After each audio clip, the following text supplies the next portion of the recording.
plagiátora, ale to už je druhá vec. No už... Tak, to vám gratulujem. No ale už vtedy bolo jasné, že študent nemôže odpísať inú prácu, lebo ide o plagiát. Neopísoval prácu. Tak ono to tak vyzerá, že áno, lebo je to doslovný prepis.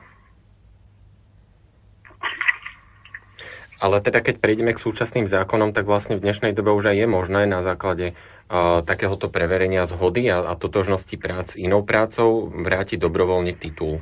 Vy zvažujete niečo také? Nie, určite nie. Prečo? Opakujem vám, že diplomová práca nie je všetko.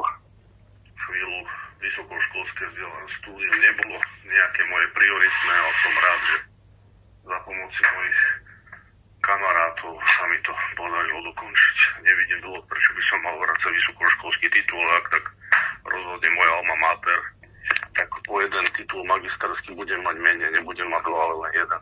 Priznávate, že ste doslova opísali tú prácu od inej študentky?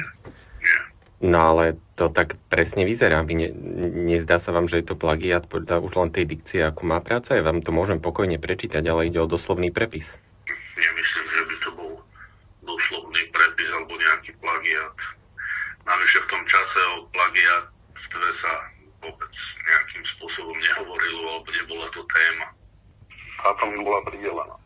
Priznávam, že so vstupom tých viac ako 20 rokov, keď som si učítal asi pred pár rokmi, tak nebol som veľmi nadšený z tej úrovne diplomovej práce. Prosím vás, čo čakáte od plagiátorov? Jeden aj druhý nemajú ani vzdelanie, ani nič.